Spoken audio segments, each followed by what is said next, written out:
Informasi dari para nabi dan rasul tentang rububiyah Allah Subhanahu wa taala.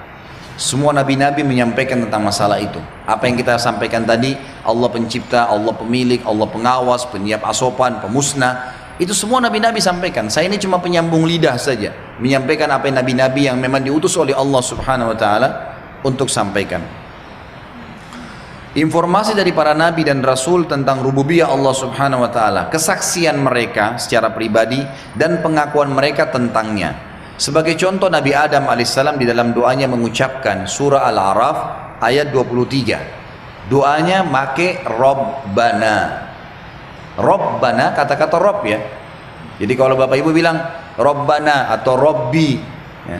Rabbi ghfirli wali walidayya ya, Rabbana atina fid dunya hasanah. Ini kata-kata Rabb berarti kita sedang bilang gini, wahai penciptaku, wahai penyiap asopanku, wahai yang selalu mengawasiku, wahai pemilikku, dan wahai yang akan memusnahkanku. Itu Rabb. Jadi kita ngucapin itu sebenarnya gitu. Itu maknanya. Jadi Nabi Adam sendiri mengatakan Rabbana, wahai pencipta kami, pengawas kami, penyiap asopan kami, pemilik kami, ya pemusnah kami. Zalamna anfusana, kami telah menzalimi diri kami, menganiaya diri kami.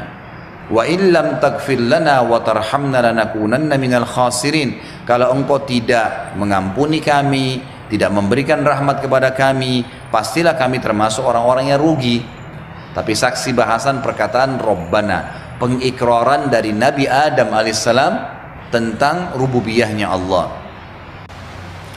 Nabi Nuh alaihissalam di dalam pengakuannya kepada Allah mengucapkan surah Nuh ayat 21. A'udzu billahi minasyaitonir rajim. Rabbi, wahai penciptaku, pengawasku, penyiap asopanku, pemusnah, pemilikku. Innahum asawni wattaba'u man lam yazidhu maluhu wa waladuhu illa khasara. Wahai Rabbku, sesungguhnya mereka telah mendurhakaiku dan telah mengikuti orang-orang yang harta dan anak-anaknya tidak menambah bagi mereka kecuali kerugian belaka. Jadi di sini Allah Subhanahu wa taala menceritakan tentang keadaan Nabi Nuh alaihissalam yang mengeluhkan, curhat kepada Tuhannya. Tahu apa yang terjadi? Waktu sudah Nabi Nuh ucapkan doa ini, Allah Subhanahu wa taala ijabah. Allah utus Jibril lalu menyuruh Nabi Nuh alaihissalam buat kapal.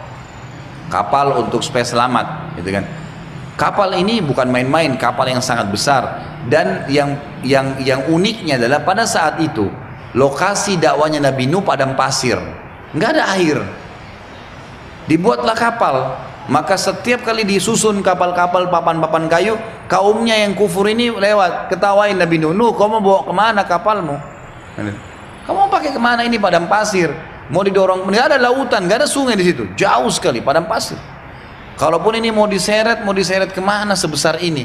Mereka olok-olok, Nabi Nuh tetap diam aja, tetap bekerja sama orang-orang beriman sampai kapalnya jadi. Setelah kapalnya jadi, tahu apa yang dilakukan oleh orang-orang kafir itu? Mereka sepakat semua menghina Nabi Nuh alaihissalam dengan niat begitu. Mereka buang air besar, buang air kecil di kapal Nabi Nuh. Semua datang. Setiap mau buang air besar di kapal Nabi Nuh, buang air kecil, sampai kapal Nabi Nuh penuh dengan kotoran, gitu kan? Apa yang terjadi?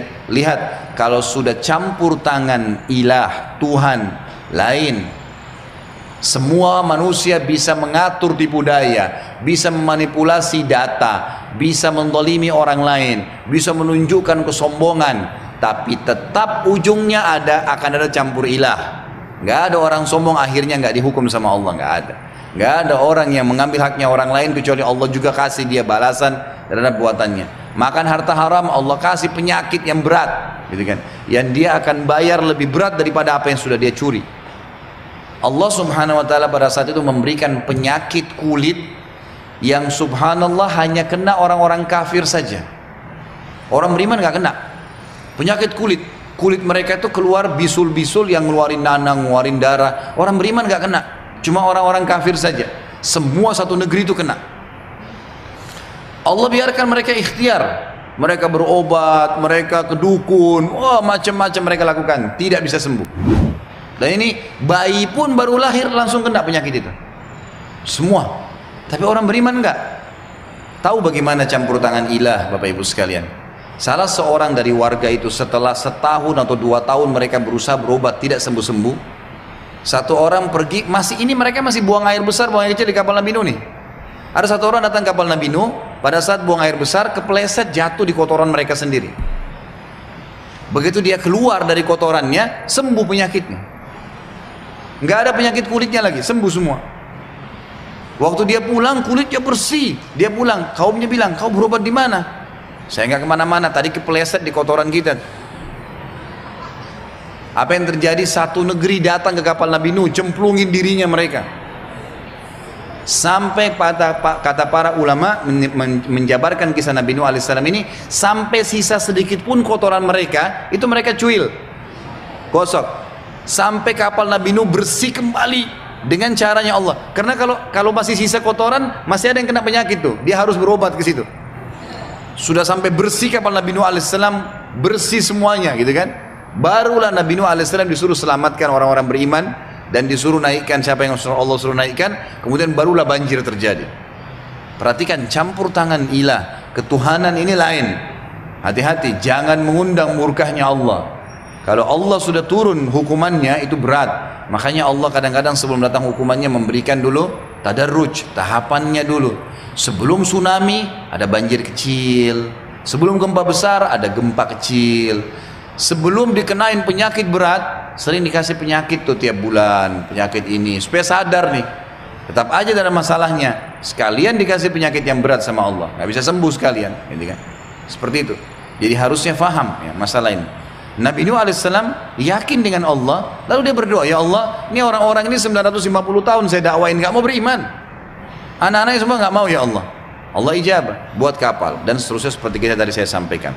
Tapi saksi bahasan Nabi Nuh menggunakan kalimat Robbi, wahai Tuhanku, penciptaku, penyiapkan asopanku, dan seterusnya tadi sudah saya terjemahkan maknanya ya. Maka Allah SWT ijabah. Boleh juga mengucapkan dalam ayat yang lain, masih kisah Nabi Nuh, Asy-Syu'ara 117-118. A'udzu billahi minasyaitonir rajim. Rabbi inna qaumi kazzabun faftah baini wa bainahum fatham wa najjini wa man ma'iyya minal mu'minin. Wahai Rabbku, penciptaku, penyiap asopanku, semua kebutuhanku, yang mengawasiku, yang memilikiku, yang akan memusnahkanku, sesungguhnya kaumku telah mendustakan aku. Oleh karena itu adakanlah suatu keputusan antara aku dengan mereka dan selamatkanlah aku dan orang-orang mukmin bersama.